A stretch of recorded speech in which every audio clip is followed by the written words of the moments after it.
Okay, we are getting into our third routine with dumbbells for November.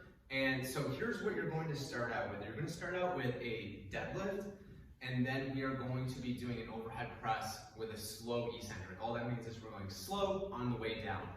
So I will show you these, and then what you're going to do is go ahead and pause this video and do the exercises that we listed.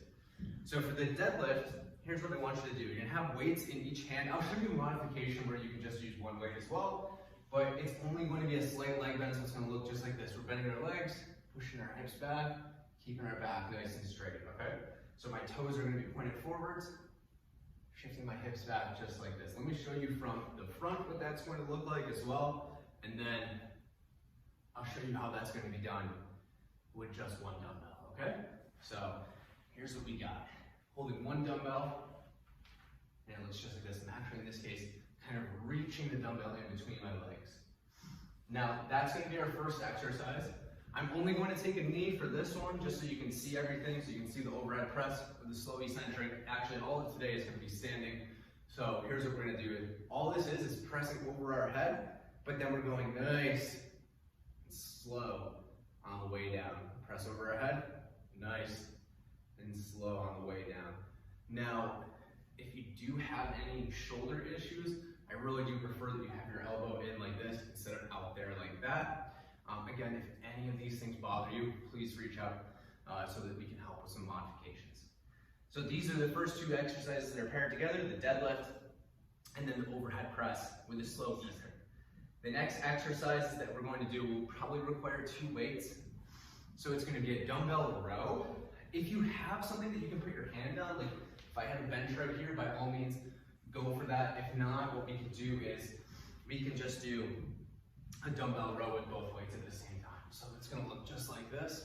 If you do have like a couch or something that you can put your hand on, I'd recommend just doing, so pretend this is a couch, I'd recommend doing this. So we're going to do 10 reps, keeping our back nice and straight.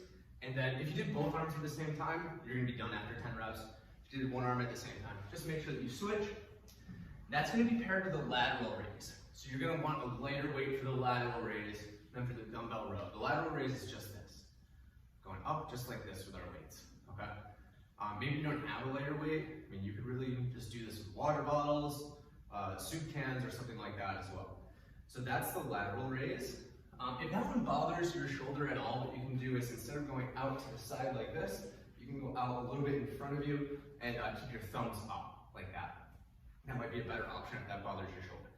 So the next two exercises that we're going to do, still standing, it's going to be the dumbbell forward lean lunge. I'm going to show you how to do that. And then it's a wide stance squat. Let me show you the lunge with no weight. So for this, it's not a typical lunge like that, okay? This one's a lot more knee friendly. It's a smaller step back, and then we're going to bend our legs like we're about to sprint. So if we're getting ready to go for a sprint, so we're bending our legs just like that, okay? If you need a little support, you can always put your hand on the wall for this. Again, I'm leaning forward. That's taking the stress off the knee, and feel that more in the back of my leg. So that's the forward lean lunge. If you want to hold the weight, you can do that, of course. You can go just like this. You can hold the weight in each hand as well. That is going to be paired with a wide stance squat, which can be done with a weight, or it can be also be done with just your body weight. So we're going wide, okay? And as we're going down, I'm pushing my knees out. And I'm going to show you from the side too, just the way that I want you to make this very feet friendly. Okay, so feet are wide. I'm sitting back. I'm not letting my knees track forward. I'm not necessarily going down all the way on this one. So that's a good way to make that knee friendly. And then the last exercise that you're going to do, so again, make sure that you do your forward lean lunge and then your wide stance squat. Do as many if you're doing 2 or 3 sets, that's entirely up to you. Resting in between as well.